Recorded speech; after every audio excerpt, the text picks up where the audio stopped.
Well, this expression cannot just be defined in one word because it represents a lot of things. It represents, for example, our belief that in Africa, the kind of economic, social, and political institutions that make sense must find their meaning in the African setup. That any new organization which we bring up must be based on some traditional concept to life. It must not just be imported from outside. For example, we are clan-minded, we are tribal-minded in that we are communal in our concept of life.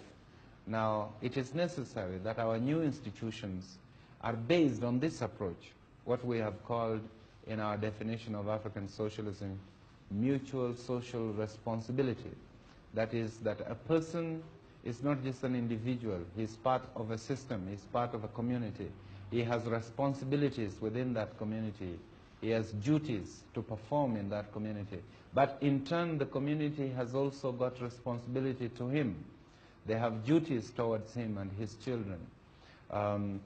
This is a very important concept. The other concept is that every person has got equal value and worth.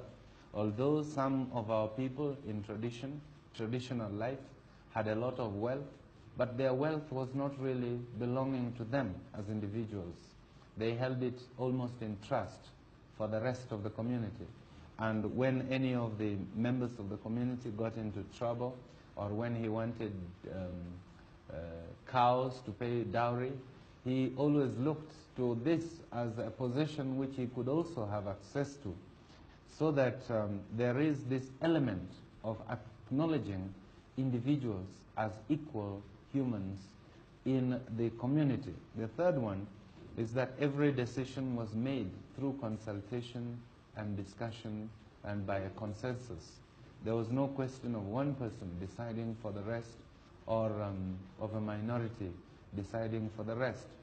There was also a proper procedure which laid down how every decision must be taken and at what level different decisions must be taken. There was a procedure by which certain members of the community attained seniority, and by that seniority they were in a position to take certain decisions on behalf of the community. This is the democratic nature of our society. And lastly, there was the element that there was belief in a supreme being. That is, we paid homage to God or gods. We acknowledged there existed a God. We had certain religious functions, not denominational, but born in our tradition. Before we harvest, we have to do certain things to pay homage to God. Before we go to break the ground for cultivation, we pay homage to God. So that there is a distinction, for example, between what we believe in as socialists and what the communists believe in. There is a basic distinction. And the other distinction with other socialists, say the democratic socialists, the Christian socialists of Europe, and the Labour Party in Britain, is that we believe that our socialism must be founded from certain African traditions. Now, into this Kenya, countries from around the world want to help to come with their aid. And I understand that you are interested in assistance from abroad, is that right? This is true, yes. Now, what kind of aid would you be mostly interested in, Mr. Mboya? Well, there are two major problems in a developing country like ours. One is the shortage of manpower, and the second is the shortage of capital. Capital both for government activities and also for investment in the private sector. So we are interested in aid, in bringing into the country enough capital to facilitate our development. We are also interested in aid in terms of investments, those who wish to invest in the private sector. But you see, if you have capital alone and you don't have the required manpower, you cannot use the capital. And so we are always also interested that where we get capital, we should also get some technical assistance people who can help us to carry out our projects. But our long-term objective is to move away from aid so that we can concentrate on trade. Our policy is to minimize aid and expand trade as the years go by. And we are very anxious to develop trade relations with outside countries.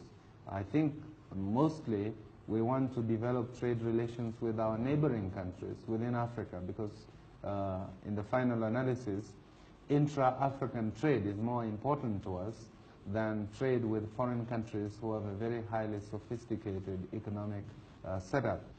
How is your thinking when you think of the slogan Africa for Africans? What role will the Europeans and the Indians play in the future Kenya? Well, I think one thing is to distinguish between what this means in terms of government. What it means in terms of government is that the governments of Africa must be African governments. This is really what it means. Beyond that, we concede, like every other part of the world, that you will have foreigners living amidst our people, and they will be governed by the laws of the land. Also, we have in our constitution provision for other people to become citizens, and there are a number of Asians and Europeans who have become Kenyan citizens since independence, and they will enjoy the same rights as myself or any other African. So to that extent, they are Africans, and they should, just like myself, say Africa is for the Africans. What we're really saying is to exclude foreign powers from interfering in our own local affairs, and also to eliminate colonialism and minority rule from Africa. So if I came here and settled and behaved well and applied for citizenship and acquired citizenship, could I also be a member of your parliament and also be a minister?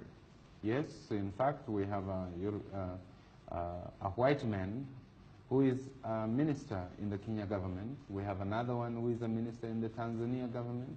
There's another one who is a minister in Zambia.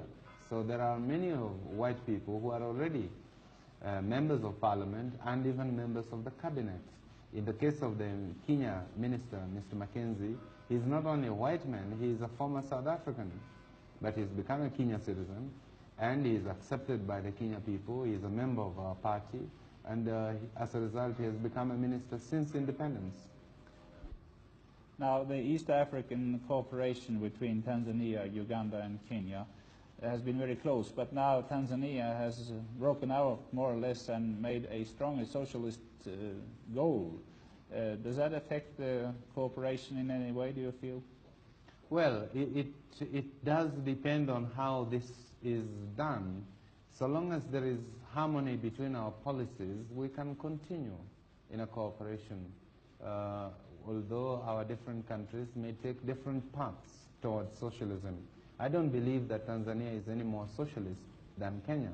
It is just that their approach is slightly different from ours. I think that eventually it will be possible to harmonize some of these approaches within the context of East African cooperation. Are you thinking of nationalizing the banks and these other companies which Tanzania now do? No, we don't think of doing the same things as Tanzania. Our policy on nationalization has been very well defined in our government paper on socialism. We will only nationalize where it becomes absolutely necessary to do so, and where it is because there is no other means of securing the right responses to the economic needs of the country. But we do not nationalize indiscriminately, nor do we believe in it dogmatically. It has been said by people who know quite well the problems of the world that the underdeveloped countries become poorer and poorer, and the rich countries become richer and richer, that the distance is growing larger and getting smaller. Is that true to any extent, and how should we overcome this problem, do you think? This is very true, and I have defined it very, very comprehensively in my speech at Lagos, which I have since published, showing how difficult these terms of aid, terms of loan, and so on have been getting, and also the terms of trade between the developed and developing countries, and also showing how these per capita incomes in the developed countries have been going up, whereas those in the developing countries have been remaining stagnant or even reducing. So there is a definite problem, and it's a problem which must be solved. This is why I proposed that there is a need for a specific Africa development strategy, and that strategy is one intended to put Africa's development on an emergency basis and not just on a casual basis as it is today. It is one which will require that the developing countries make special contribution towards an African development fund. It is one which will require that African states themselves contribute towards a general African development program, which requires cooperation between them. This is something I could speak on for a long time, but which I have defined in a comprehensive document, now published as a Kenya government document under the title A Strategy for a Development Strategy for Africa, which you might find to be very interesting reading.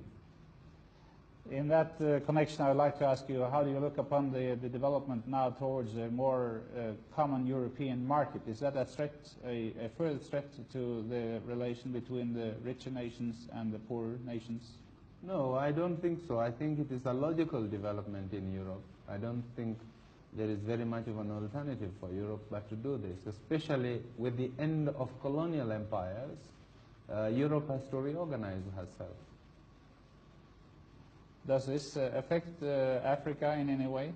It does, because it means that Africa also must reorganize herself to meet the new European structure, and also that we also, the European concept of the common community must